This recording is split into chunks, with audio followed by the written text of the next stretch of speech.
like being a 7-year-old with a hairbrush singing around the bedroom and that sort of thing. But what did that look like for you? And like, when did you kind of know that this was going to be a real thing for you? It's really funny. It's funny in hindsight. I am not cutting this out. If you give me permission to use this, we're using this. So I was head girl when I was year 13, my last year of high school. Iconic. This is a funny story. And in the last couple of months, I actually got caught. Kia ora. If you love listening to successful women and their inspiring journeys, you're in the right place. So hit subscribe and like the podcast to help us shine a light on women's voices and their powerful stories. So join the movement, get involved, give us some feedback in the comments and who you'd like to see on the show. We truly believe that every woman's story deserves to be heard. Now, back to the podcast. Kia ora everyone. Welcome back to Golden Glimmers. I'm super excited today. I have a guest who is a pop star. So welcome to PRINS. Hello. Do I call you PRINS? Do I call you Alana? What do you want? Call me whatever you want. You can call me whatever you want. PRINS is fine. Alana is fine. They're both my name, so. Yeah. Cool. Okay. My name is Alana PRINS, so it's up to you. Well, welcome and thank you so much for coming. I have 3 quick warm-up questions. Yeah, okay. let's do it. So what is your star sign? Oh, Scorpio. Okay, cool. And do you have a most aligned kind of trait or characteristic that aligns? Probably all of them. Maybe obsessive. Yeah. Okay, That's one of them. Yeah. You hone in on stuff, Yeah, eh? I do. Perfect. Favorite drink? Oh, favorite drink? Coffee or gin and tonic? Yeah, nice. Yeah. Okay, cool. What's your coffee order? Oh, I'm so boring. Like a cappuccino. That's it. No. Yeah. With cinnamon or? Chocolate. No? Oh, chocolate, Nice. yeah. Okay, cool. And then the third one is cold plunge, spa pool, or an ocean dip? Spa pool, I think. Nice. Yeah, The warm water. I haven't done a cold plunge. Yeah, fair Yet. enough. That's... Yet. Someone actually offered to do one when I go up to Auckland next week, so it's going to be my first ever one. So you're going to do it? See. I'm going to do it. Oh, Yeah, I nice. want to do it. Okay. I just haven't come across one before. Yeah. To be fair, I've never really been tempted to do it, but we went to those New Brighton pools. Oh, yeah. And so the kids, Maru and I, did a little bit of a challenge in the cold plunge pool where we all were on the side just trying to battle it out How to see. cold is it? Oh, I don't It's even... not like an ice bath, right? It's like a Nah, slightly it's not an easier ice bath, version. but it's bloody cold. Yeah. So that's the only reason I did it, because I kind of wanted to beat the kids, and I didn't. Weirdly enough, I'm actually staying at a friend of mine's house, and the guy owns a jiu-jitsu gym here in Christchurch called Oceanside, and he actually has a cold plunge pool outside his house, and I'm like, I should use it. Yeah. Because it's right there. You should have done it before you come here. I know. Maybe I'll do it when I go home. A little bit of the Wim Hof. Do you know about that? No? What is Oh, it? it's this whole breathing shebang, in cold spaces and stuff. I'm so I'm an amateur. I've He'll never done probably any of know that. about He it. will definitely know about it. Yeah. I know they do ice baths and stuff there all the time. And I'm like, I'm a little bit scared, but I want to do it for sure. You're open. I'm open to it. Yeah, I'm open to anything. Anything that's going to make you feel better as well, eh? Yeah. Yeah. 100%. Nice. Okay, so getting into my questions, I think every girl can relate to wanting to be a pop star, and being a 7-year-old with a hairbrush singing around the bedroom and that sort of thing. But what did that look like for you? And when did you kind of know that this was going to be a real thing for you? It's tough.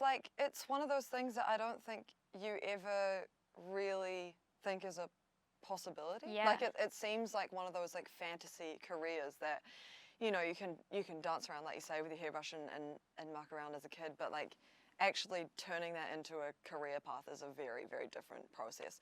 I never really thought about it. I kind of always thought that I would be a dancer. I started dancing when I was 5 years old, and I did that pretty much my whole life.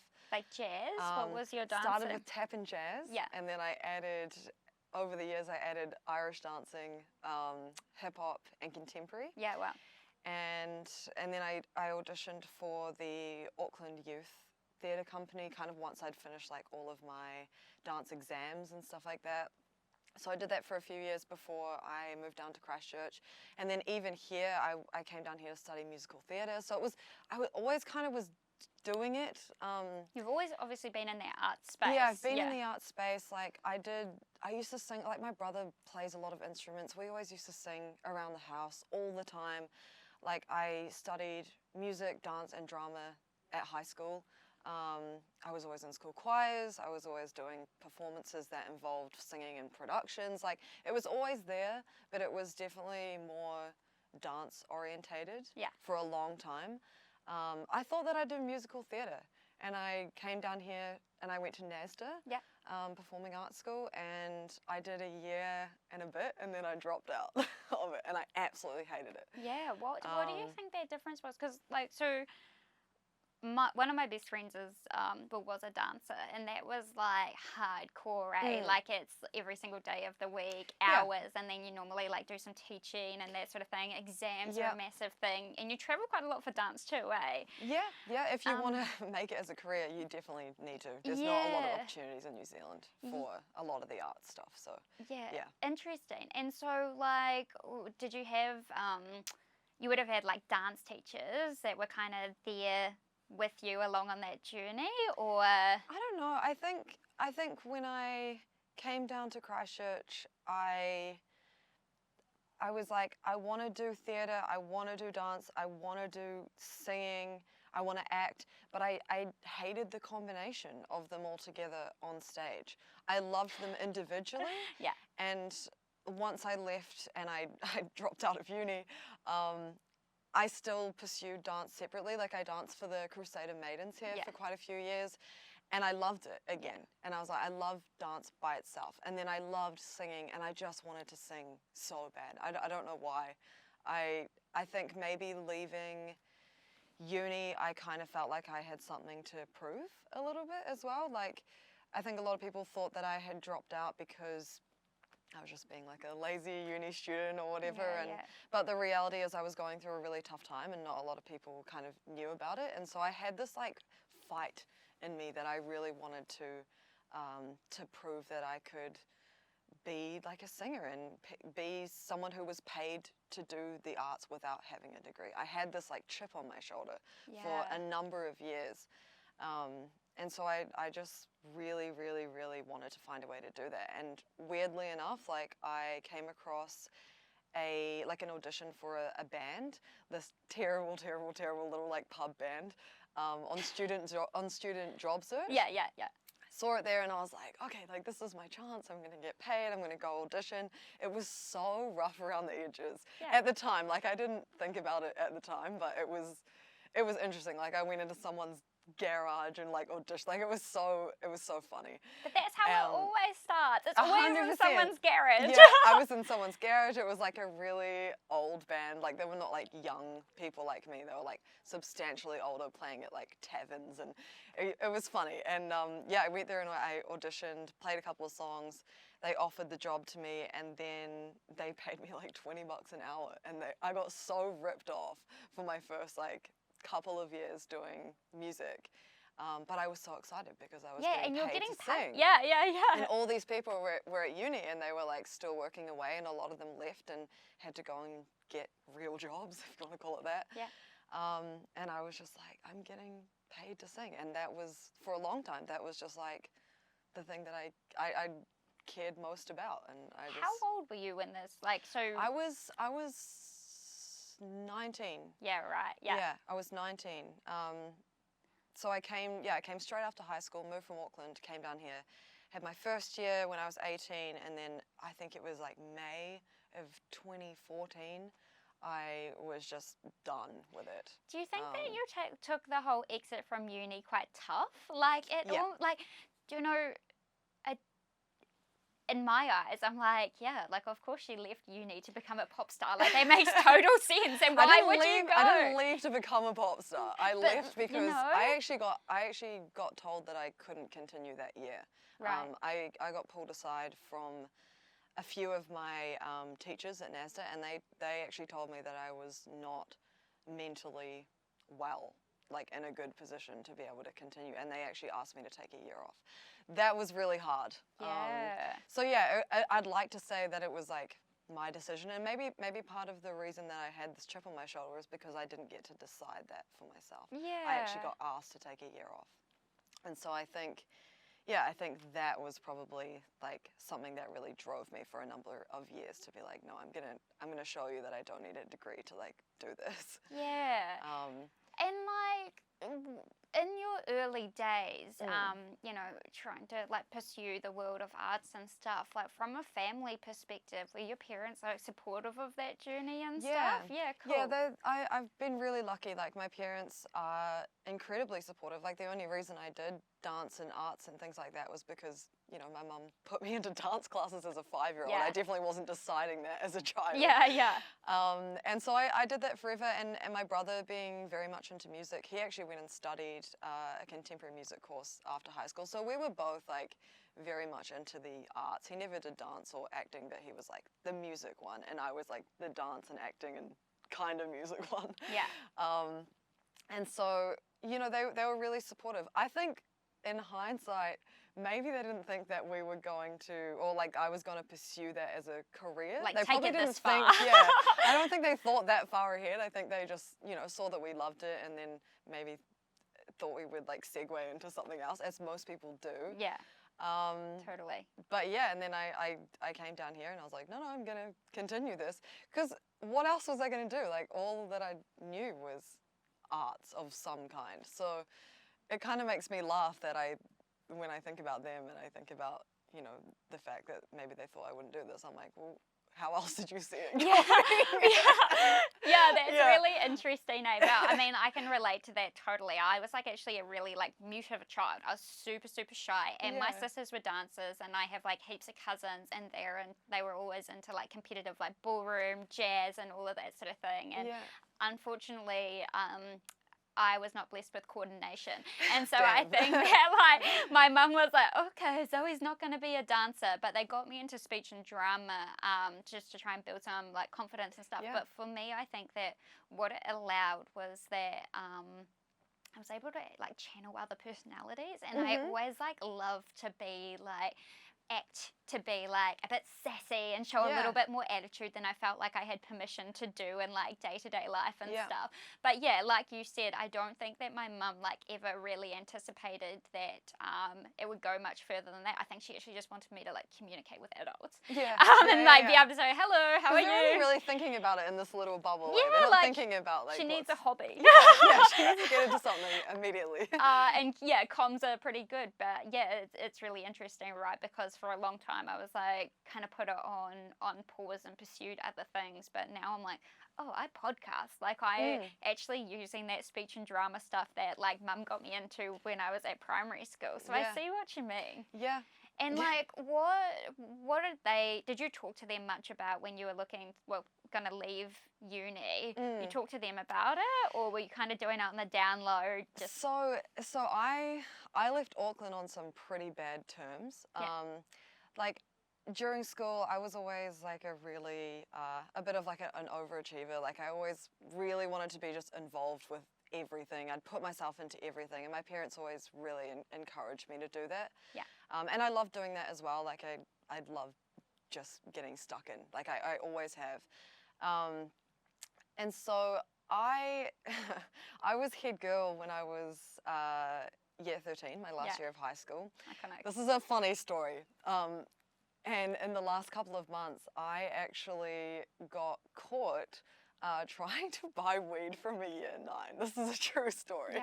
You can cut this out, you can do what you want with it. I have a very relatable story, it's really funny. It's funny in hindsight. I am not cutting this out. If you give me permission to use this, we're using this. So I got caught trying to buy weed from a year 9. And it's so stupid and it's so trivial, but as head girl, like this year 9 told everyone that she could, and the word got out very quickly, and I got pulled into the principal's office that day. They made me go and get like a drug test. It was all very intense, and my parents were they're very like straight edge. They were very strict compared to people around me. I think they would probably say that they're not, but yeah, compared to a lot of my friends, they definitely had some very high standards, which is good. But yeah, I got pulled in, and they actually suggested that I basically hand in my head girl badge because I didn't know whether I was going to pass the test or not. Yeah. And I didn't even know they drug tested kids at school. they made my parents take me down to the doctors and get it like on the day. It was, I don't know how much of this is like, I don't know if you would get away with doing that now. Yeah. It seemed very strange, and my parents were like, yes, okay, we're going to take it right now. Like, we're going to do what we're told kind of thing. So I went down there not knowing. I passed the test anyway, but I'd already handed my badge in, and it really soured the last, like, maybe 2 months of my high school time. And I kind of just, like, I wouldn't say gave up, but, like, got close to just kind of giving up a little bit. I knew that I was going to Christchurch the next year, like a few months later. And I was just like, I just needed to get out. I think my parents were very, very strict on me. Like, I wasn't allowed a cell phone until I was 16. I wasn't allowed to go out. I wasn't allowed to, like, to drink with my friends who were 17 at their friends' houses. Like, I wasn't really allowed to do any of that stuff. And so I felt like I pushed the boundaries quite a lot. Yeah. In that last little period. And my mum also worked at the primary school that I went to, which was in the same area, and she actually had like parents emailing her basically saying that they, like, how disappointed she should be of me, and like it was a really strange time, which is a crazy thing to do even as a parent anyway. Yeah. But she cares a lot about reputation, and like it was just a really tough time, and I basically I'm so sorry. it's so fine. I feel like this is so relatable, and I can just imagine like the shame and guilt and stuff. Did you try to deny it? Were you like, no, I wasn't? I couldn't. I was like, if I go down there and I test, like, they're gonna kill me. Yeah. So I was like, no, this is it. Like, I have to be honest about the situation, and so it was I didn't even go to my last drama exam. I just didn't go at all. It was interesting. Worst as well, because it's like you weren't allowed to do heaps of the stuff. So I'm sure your friends got away with murder, eh? Yeah. Like, and they never got caught. It never had that big like consequence that you had. Like, and their parents just they didn't care. They didn't have the same expectations. They were allowed to do certain things, and it was just different. Like, my mum was raised, like, when she was at high school, my grandparents, her parents were actually retired. So she was raised a little bit more old-fashioned than a lot of, like, my friends' parents. Yeah. So, you know, there's a few factors that were involved, but basically they grounded me so badly, and it was, like, to the day, like, to the second, to the hour, like, no, nothing. I wasn't allowed to do anything. And they were very, very, very strict about it, like, to the second that it was done. And I definitely, like, pushed the boundaries a little bit. Anyway, I turned 18, and I wanted to, like, my birthday's at the end of the year, so it was, like, around the last exam time. Finished the last exam, I had my birthday, and then I really wanted to go out to town for the first time. You know, I'm 18, I can drink, I can do these things. I went out on a Friday night and then had such a great time. I wanted to go out on Saturday, and they wouldn't let me go. And so I actually lied to them, and I told them that I was going and doing something else. Anyway, they knew. I went. They absolutely, like, lost it at me, and basically said they didn't kick me out, but they were like, you know, if you're not going to follow our rules, basically, you can leave. And I was a 18-year-old sassy little thing, and I walked down to my bedroom, packed my bags, and I left, and I've never been back since. And that was how I left home, and it was like 5 days after I turned 18. Yeah. And so we didn't talk until the day that I moved down to Christchurch. So there was like a few months there where we didn't speak. I knew I was going, they knew I was going, and we all just, I don't know, weren't communicating very well. And we left it till the very last second before I moved down to have like a proper discussion. Obviously, I had to go home and get my things. Move. I need more than this like, country road bag. I need to move city, so I have to come home and face this. Yeah. But yeah, it was a really tough time for like my family, and we're great now, by the way. We're our relationship. It like after a few months we kind of pieced it all together, and we've been great ever since. But like I came down to Christchurch, had a really, really rocky like first year, just bad relationships, like abusive relationships, some real rough things that kind of happened. And my parents didn't know that that I wasn't really in a good spot. And so when I found out that I wasn't able to go back to uni, I was like, okay, obviously I have to tell them because they're going to know that I'm not graduating and they're going to find out at some point. And like you could probably make it work for a few months, or maybe 6 months, but I was having such a bad time down here, and my dad actually, he came down here for a work trip, and I had this whole plan, like I was going to see him, catch up with him. When he went back, I was going to call him and like tell them the news. And then when he came down to see me, I just broke down. Aww. And I just like told him everything that had been going on for the last like sort of year and a half almost. And he was really good about it, and yeah, just I think could see that things were like pretty bad, and I'd kind of like hit a bit of a rock bottom period. Because do you think there's like a thing where like maybe as an 18-year-old you can't quite get your head around it, but like you rebelled against your parents and like you did some stuff, but at the end of the day like they would never ever want you to go through stuff like a really bad relationship and stuff like by yourself. Like they would 100% want to be there. And it's a bit of a pride thing and stuff as well, but you feel like you've betrayed them or that you've like broken that trust so far that like you're kind of in the trenches by yourself, but like that's not it at all, eh? Like it's definitely not. And I know, like I know deep down that they would, like I know without a doubt that if I needed them at any second that they would do anything for me. And I think having that safety net, you know, not everyone can say that, and I genuinely know that. I've known that my whole life, and they just show me complete like unconditional love. It's me that's the problem. Yeah. It's me that's like I don't want to show that I need help. I don't want them to know that I'm going, because I also like I knew that if I told them what was going on, they would want me to move back to Auckland. Yeah. And in the eyes of like this little perfect Auckland world that I'd been raised in, everyone knew that I came to Christchurch to study, to do this thing, and I felt like a failure. And I was not that person. And I was like, I can't actually go back to Auckland and face that. And so there was just like this whole big part of me that was like, I need to like figure this out. Like I wanted to come down here. I wanted the space from my parents, as terrible as that sounds. Like I wanted the freedom to make my own choices. I didn't want to have all these rules and all these boundaries that I would have if I was there. And I just wanted to be free to do what I want. But you know, it's like when you keep someone, not in a cage, it sounds terrible, but when you keep someone bubble wrapped, I guess, for a number of years, and then all of a sudden they have all this freedom, it's not going to be pretty.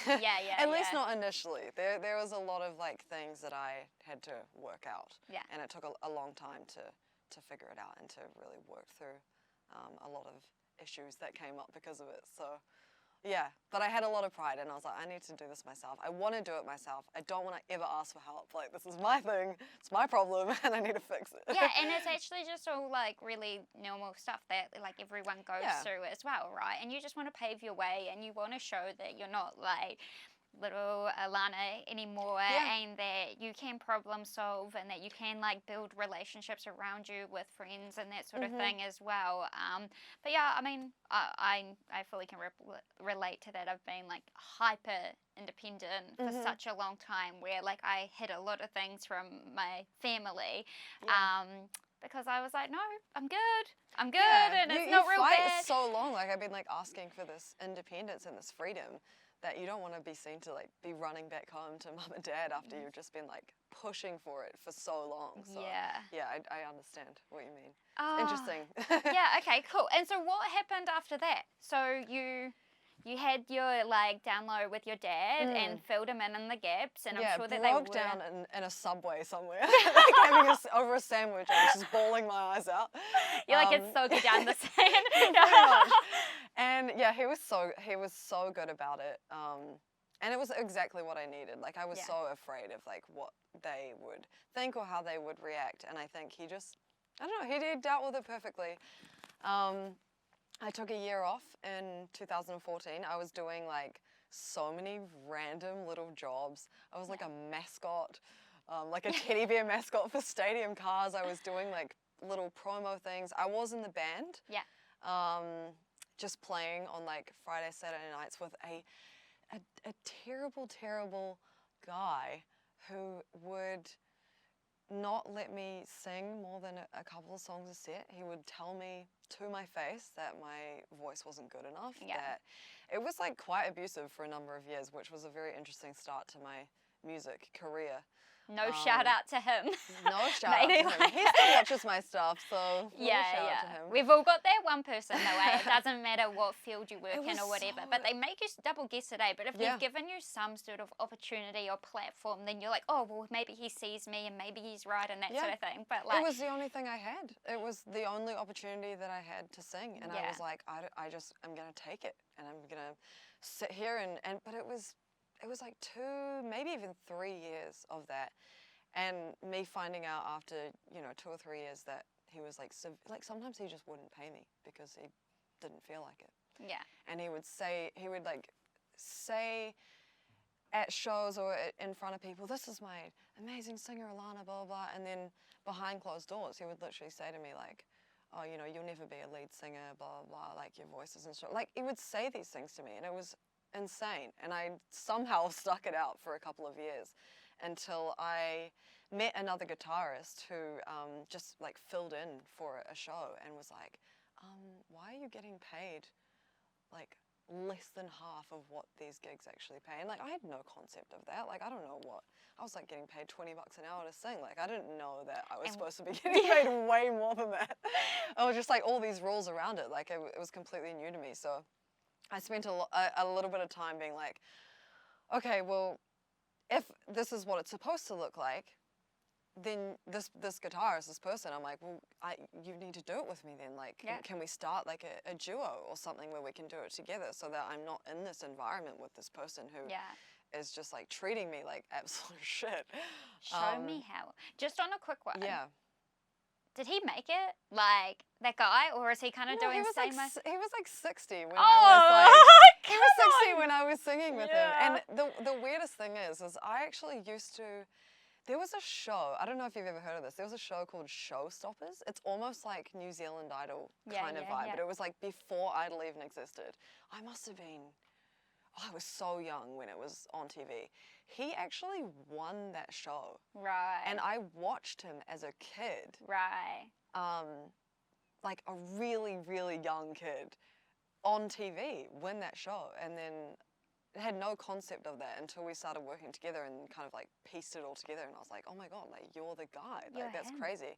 And at the time I was like, amazing. Like he's like, this incredible person I'm working with. But the reality is like, no, he didn't make it, and he's still here in Christchurch, singing around the tabs. I'm obviously not going to mention names, but like, it didn't work out how he would have liked. I think. Well, thank goodness for the guitarist kind of coming along Yes. and giving you a sense of hope or kind of an idea that it could be different and a little bit of maybe structure as to what they could look like. Yeah, it was. Yeah, I definitely needed to learn a lot about the industry. Like he was already doing that in Christchurch, and he was like my age, and it was. I learned a lot, and he really helped pull me out of that little world that I was in. But then that also created some other issues with that person as well. So, so we'll segue onto that at some point. But yes, it got me out of that, and it got me into singing. We played in a duo for probably like a year and a half. Yeah. And then grew it to a band, and then the whole goal was like play at Fat Eddie's here in Christchurch because that was like the spot that we wanted to play. And so the whole goal became, how are we going to get to Fat Eddie's? Like, how are we going to start playing like these bigger venues and stuff like that? And within about 6 months, we kind of reached that goal pretty quickly. And what was your band called? It was called Iconic. Yeah, I've seen you play at Fat Eddie's before. I've played there for years. Yeah, like every Friday, Saturday night. Like if you've been out in Christchurch, you've probably seen me play at some point. Yeah. I used to play like sometimes like 6 times a week, like for years. So I've definitely been around a lot. Like that was me. Absolutely. Yeah, that was me.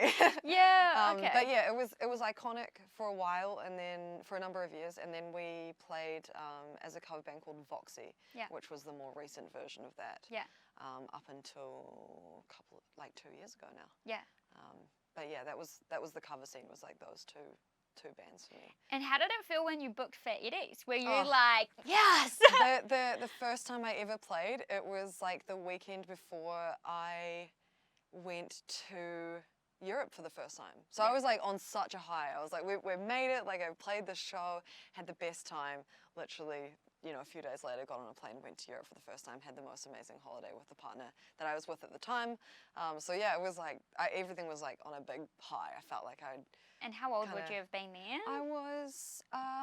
like first time cracking for Eddie's. It was 2018, so I would have been, God, how old would I have been? 23? Maybe? Yeah, right, yeah. I think, 22, 23? Yeah. Ish. And that feeling when you like booked it, you're like, yeah. Oh, it was so good. And yeah. I'm going on holiday. Yeah, I was like, I've made it. Like, it was amazing. Yeah, best time ever. Like, I mean, even from like a getting paid perspective as well, you're just like, oh my God, like thinking back to like your $20, you know, that kind of gig. I was like, this is a real gig. Yeah. I'm actually like getting paid. Like I could sustain this if I, you know, wanted to do this every night. But and how about like your friends and your people like around you at the time? Like, did they know that was like kind of one of the goals that you had in mind? Yeah, they did. Yeah, I had such a great group of friends. They would come to all my shows, every gig. Cute. Like there'd always be a certain variation of them there. So yeah, no, I had really great friends, and I think especially at that age as well, like it's always a cool thing, you know, is to have like, oh, your friends like singing at this bar, and I feel like at that age it can be really exciting, and you're like, oh, my mate's playing, blah, blah, blah. And yeah, so I was really lucky. I had such an awesome, even just the Christchurch scene in general was incredibly supportive of like our cover band. Like, yeah, absolutely loved it. And were they like bookings locals? coming out of our ears, so it was amazing. That is so Yeah. cool. Were, like the kind of bookings that you did, was it mainly like at events, like or in bars, or it was a combination. Cool. It started off in just wherever you could play as a duo. So I would play like, for anyone that knows Christchurch, like Carlton, Aikman's, Craft Embassy, OGB, like just kind of anywhere that has live music we would play. And then the band version of that. But we also played a lot of weddings, a lot of corporate events. Yeah, travelled a wee bit for different things. Yeah, it was just kind of all over the place. How long? Anywhere we could get in, we were there. yeah. Like, how long did it kind of take for you of like tuning up to these events and like, or playing these gigs till you really got traction, where you didn't feel like you were so much like reaching out and being like, hey, can we play here or whatever? When did that kind of change? I think I was always the one reaching out. And that's only because I planned so far in advance that even the venues were like, we're not ready to book that. And I was like, but what are you doing in 4 months' time or like 5 months' time? I'm like, I want to book us in.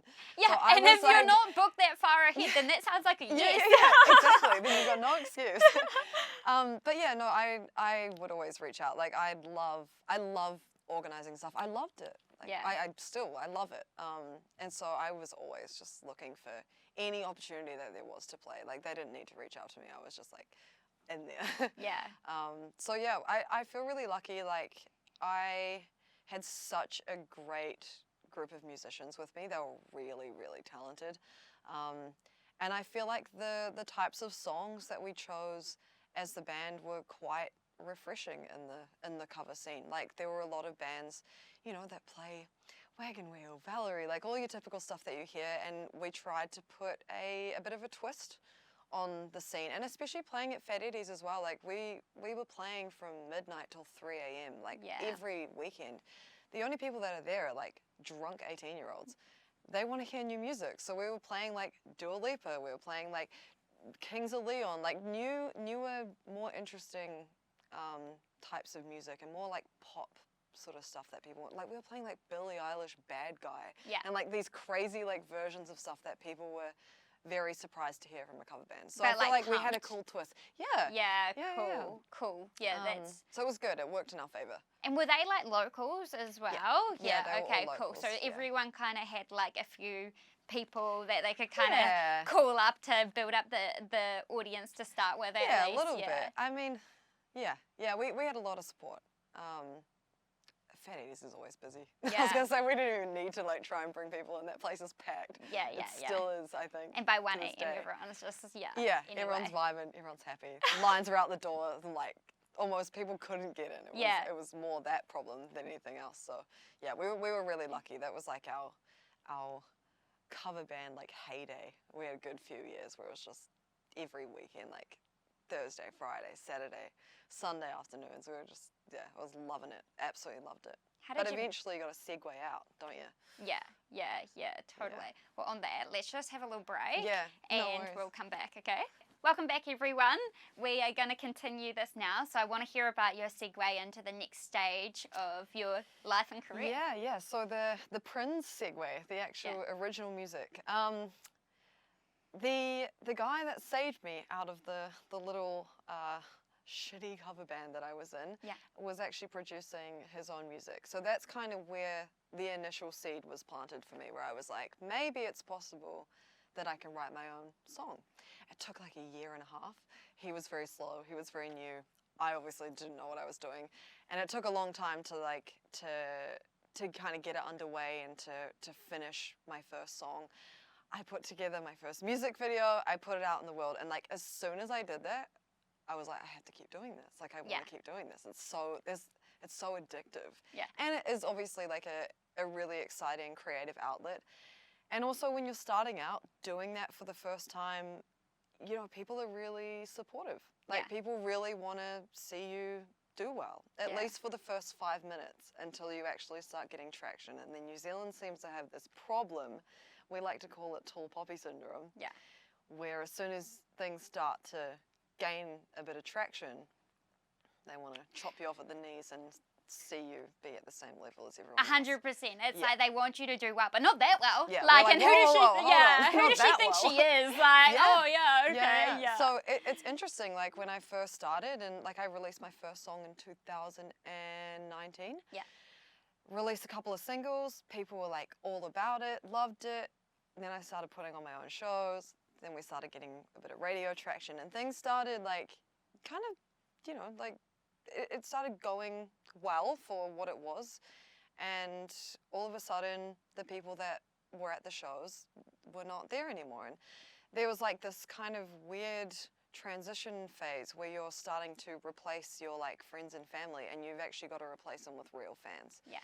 That's a really interesting position to go through, because it feels like you're going downhill almost. Like it feels like it's not going well, which is not always the case. Like, you know, you can't expect your friends to just be there at every single show. Like they've kind of seen it. You know, you can't just keep seeing it. Yeah. And that's another hard thing about like, you know, performing in a small place like Christchurch is you can't do a show every, you know, few weeks or whatever and expect people to come along. Like I think at the moment maybe I might be able to play one headline show a year, maybe two if you're lucky. And then you've got to create a new show, you've got to create new songs, it's got to be something new for those people to come back and want to see it again and have a different experience. So it's been an interesting segue from doing the covers and then slowly merging it into originals. I think I was working in real estate for a while. Like after I took that year off and I had my cover band, I was working at Ray White for like a number of years and still playing on the weekends. And then I lost my job when our office got bought out by Bailey's. Yeah. And I ended up working for a couple of guys who were dealing with like as is where is property, doing 20 hours a week. Eventually got made redundant from that job, and it was in the middle of COVID, and I kind of made the decision where I was like, okay, I either need to find another job to replace and supplement the income, or I go full-time music. Yeah. And I like just a little push from the universe, eh? Yeah. In the middle of COVID, where we had like no shows, you were allowed like 50 people in a room at once. Everyone had to be sitting. It was such an interesting time to like. Yeah. I was like, we couldn't book any band gigs. We could only do duos because of just the state of the, you know, the level 4, level 3, whatever we were in at the time. So it was an interesting time to decide to do music full time, but I survived. Yeah. And I just booked as many gigs as I could, and after a little while, I started doing less covers and I started doing more music. And then I met my partner, who was my manager, Luke Cooper. And he really put a spanner in the works for me. Like, he was up in Auckland. We spoke on the phone. I brought him down to Christchurch to help me set up my live rig because I'd never done electronic music before. I'd only done band, so I had no idea how to set anything up. We met for the first time, and then he went back to Auckland, and he basically mentored me over the phone for probably 2 years. I got goosebumps. Really? I'm like, oh, of course he was like a big believer of you and made it possible. He believed in me. It's still to this day. Yeah. He has believed in me every single day since the moment that we spoke. Like, he sent me an email to see whether I needed a front of house like audio technician. I had 3 songs out. I didn't even have a show. So like, he really believed in me from that point, and he stuck by me and just really helped me get out of this like little Christchurch scene 100%. that I was in, and I needed it so badly. I, like, at the time, the people that I was working with at the early stages of my career, my producer that did my first few songs was also my guitarist in my band, was just very lazy, very toxic. Like, we didn't have a good relationship, and it was a real struggle for me to really get anything out of the PRINS project. He was getting very jealous. He at one point wanted it to be a duo project because he saw it getting traction. Like, it was a very, very messy time.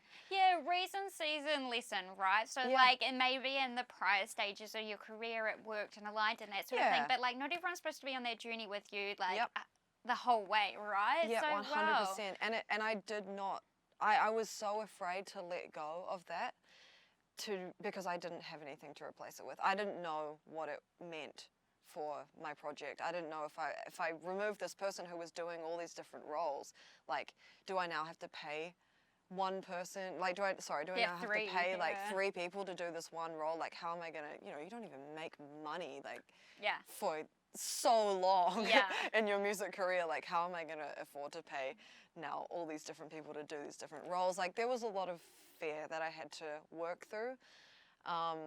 And then this person and I had like a big falling out, and he left the band the week of like the biggest show that I ever had, which was like 1,000 cap show here at Christchurch Uni. It was like one of the mono night gigs. I don't know if you've ever heard of those. And I think that he probably wanted me to not play the show, and I found a replacement. I like pulled together every resource that I could to make that show happen, and now the guitarist that I have is the same guitarist from that show. We've been together for like 4 or 5 years now, 4 years now, and things just like it worked. I was able to replace them, and I started to like learn that I could kind of trust my own ability, and I had a lot of fear around like songwriting when this person left, because that was the only person that I ever worked with. I was like, had no confidence. 100. This person also told me, like, because I didn't go to jazz school, like I didn't know how to write songs, and maybe I wasn't a good songwriter. And there was a lot of like negative things that I had been told throughout my early stages of my career that I had to work out. Like, it was so bad to the point that I couldn't even sing in front of my manager. Yeah, like, that's how bad it was. And that was a couple of years ago. Like, which is so wild to think about, like how far we've come now.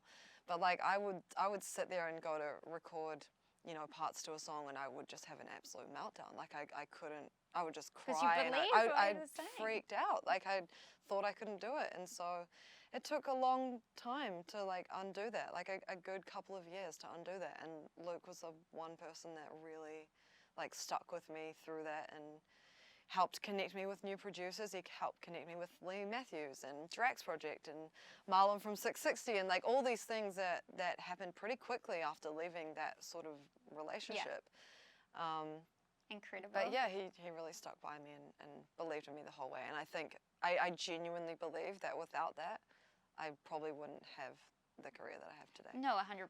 It sounds like he was removed from your life to allow you to like dream Yeah. a little bit bigger and Yeah, get a a little lot bit more. bigger. Yeah. A lot bigger. So tell me, so Yeah. that show of 1,000 people, what's like the biggest kind of show, or like the coolest, doesn't have to be like number of people, but like where's the coolest place that you've like played, or the coolest today? place that I've played? Like where's the most iconic show that you love, that it doesn't have to be what everyone knows, but like what meant the most to you or felt the best? Yeah, honestly, what the show that meant the most to me was the first time playing at the James Hay Theatre last year, here in Christchurch. Yeah, epic. I've only ever been able to play in bars, Yeah. just due to capacity and number of people that I can get through the door.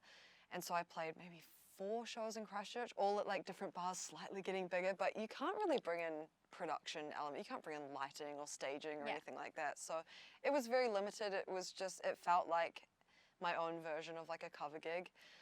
But then moving into the James Hay Theatre for the first time and like breaking out of that bar scene was the most rewarding thing I've ever done. Again, Luke really pushed me into that. Like I think the year before we'd played 12 bar, which doesn't even exist anymore, and that was like 220 capacity. We sold it out. It was amazing. It was the day that I moved out of Christchurch. We played the show, literally left the next day. So it was. Mic drop, eh? Yeah, it was. It was a very interesting time, and then we came back, and Luke was like, you know, the only natural progression is to go big or go home, kind of thing. We can't go back to that bar. It doesn't even exist anymore. Let's do something like the James Hay. And I was like, shit, okay, like this is terrifying. It, like, to be fully transparent, like it cost us $20,000 to put one show on. And we broke even we just survived it. We just survived it last year. Yeah. But I was terrified. I was so terrified that the day that we were going to announce it, like Luke and I had a massive argument and I nearly pulled it all together because I was so afraid that we wouldn't be able to make it happen. And I'm like, I can't afford for this not to go well. But it was a really big leap of faith that he kind of like pushed me into. And now we're about to do it on Saturday again, a bigger show. And so, yeah, that was definitely the most rewarding that I've had. The most fun, though, we played a festival in Barcelona in 2023 called Primavera Sound. And that's like my favorite city in the world. So being able to play a show there was like, oh, I loved it. It was the best thing ever. That's so cool. Yeah. And where would be your dream location? Like, or venue, or like, you know, think the biggest... What would be the dream? So the dream for me in general is to be an arena touring act. That's my goal. Yeah. Which, that's a lot of people all around the world. Maybe Glastonbury. Yeah. Like festival-wise, Glastonbury is a really big one. Of course, Coachella would be amazing. But yeah, I want to play at that Christchurch stadium that's being built right now. Like, we made a joke that when it opens, we want to be in a position to play it. I don't know if we'll be able to quite make it timing-wise, but we'll see. They're manifesting that. I am manifesting it, yeah. Christchurch has been really good to me, so I'm like, you know, after we get through the town hall stages, I want to move to the arena, and then a dream would be to do that stadium. It would be so iconic. Yeah, but I've seen you play at the town hall. Yes. And that, was it the Gisborne flood relief thing? The day before Electric Ave. Yeah, you were incredible. Yeah, thank you. You were like, that was next level. And I mean, I think actually that was maybe one of the catalysts for me to like really start listening to your music. Oh, cool. That's good to know. I was like, man, like she's gonna really like bring back pop as well. Like, I hope so. Yeah. I feel like real pop is missing. It deserves its time as well. Like, I think that like when I was growing up, pop was major and it was everything. Like 90s, early 2000s, it was it. And I feel like it's had a really hard rap, and I don't know what that's about, but like I'm just so ready for it. And I've been listening to all of your music because I always like stick with like the same old ones, and I like love to like flick my hair around and like channel a bit of my like badass stuff. I love but what is your favorite song? Of mine, or like in general? Yeah, no, yours. Mine? Every time I write something new, I'm like, oh, it's my new favorite song, so it changes all the time. Right now, is probably a song called, I actually just wrote a new song in LA like a couple of weeks ago that is now my new favorite. But I have a song called Designer, which is I haven't released it yet, but it's the new like show opener that we're playing on Saturday. So I would say that it's super hype. It's like that fun, like dancey, sassy kind of thing. Yeah. I actually wrote it initially to be like a catwalk song. Like I wrote it in the tempo that you would do like a fashion catwalk to. That Do you was know, my, I that had was my this- whole vision. So I do fashion shows and I do them for like Breast Cancer Cure and do you know that venue in Nelson that Lee Matthews recently played at and it's Yes. called Sylvan Steps? Yes, So that's yeah, my yeah. cousin's place and so my cousin and I over the summer were talking about doing a fashion show up there. Oh my god. And then I was like, well, when Lee Matthews like played up there, I was like, oh my god, imagine if PRINS was like playing and we had a catwalk there. That would be so iconic. Let's So do that's it. so crazy. If you do it, I will be there. Yeah, Like, let's make it happen. amazing. Because Yeah. Nelson's my hometown, so I'm like, oh my god, Cool. amazing. I had another question for you. Oh no, firstly, I just want to know, like, I mean, I know that like Run's like Going Major, love that song, but that Copycat song and that Copycat video, killer. yeah, oh my god, I love that one. I think Thank that's you. so badass, and I love the video clip, like with your wig and like the whole shebang. No, you're thinking of Savage. Oh, Copycat doesn't have a video. oh, But they're okay. both. I know. Both. Yes. Yeah, so one, like, Copycat's obviously about someone that's, like, trying to be like you Yep. and replicate it. And then, yeah, like, Savage, Yeah. that's really funny, right? Because that's the one where there's, like, the head and, Yes. you're, like, yeah. standing Yeah. on it and stuff. Yeah. Yes. Yes. Got a little bit out of hand, that one. No, I love that. And one thing that I have been talking about when I've been talking about you is that when I was in my like early 20s and stuff, I really felt the need to like water myself down. And it was like not that cool. You know, you kind of had to make yourself small and blend in, and like you wanted your social media to be like really low key and like post like really cryptic, like, you know, just a few emojis with a picture because like nothing to So see here and mysterious. like all of that sort of thing. And I don't know, I feel like now there's this wave of like girls and women coming through that are just like don't really give a fuck, like they're being way more authentic and real and stuff, and it's so like refreshing, and I think it's like relatable, and I feel like you're one of those people kind of leading the way that's just like doing it, and you know you're writing songs and you're expressing yourselves and you're not like holding yourself back. How did you give yourself like permission to do that? It's been a process. I think if you had heard my like the first few songs that I released, you would listen to them and think, oh, like my mum would like that. And I definitely Or approve of that. Yeah. And I kind of like fought with that for a long time, and I still like even now sometimes when I talk to my mum about there's a couple of my songs, Better Now, Copycat Killer, a few of them, she's like, oh, I don't like it when you're angry or like when you swear in songs. And I've had to really like it's taken a long time to kind of like remove myself from just from like thinking, oh, you know, what will my mum think if I put this out or blah blah blah. And so yeah, it's definitely been a process. A lot of like conversations with Luke of just like going over the same things. Like, Poor just do guy, it. Poor guy. I feel bad like the amount of times that we've had these conversations. But yeah, I just now sometimes I think I'm like, okay, is my mum gonna like this? Okay, don't put it out then.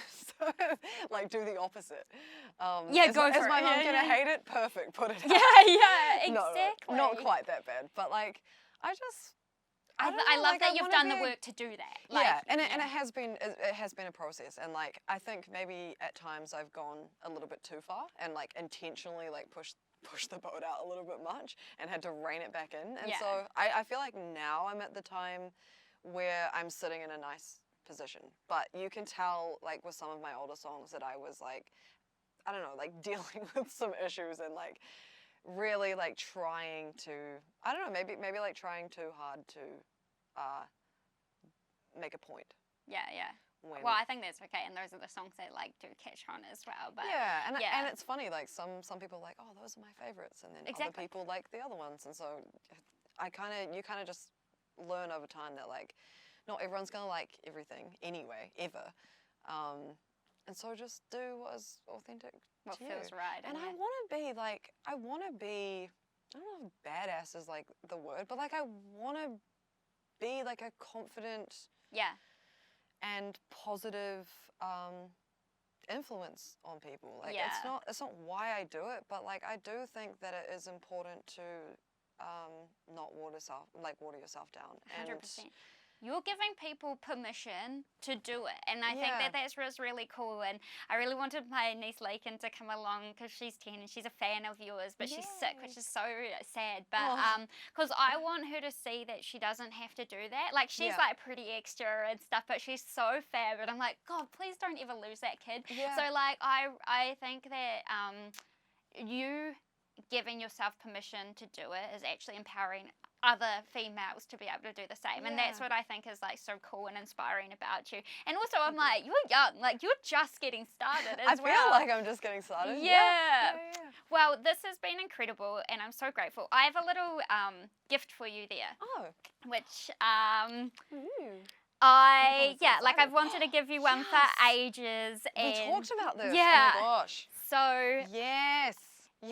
I hope that you like it, and if you don't, then like I already we'll do just because leave it. I've already seen them, and obviously you're wearing the black version.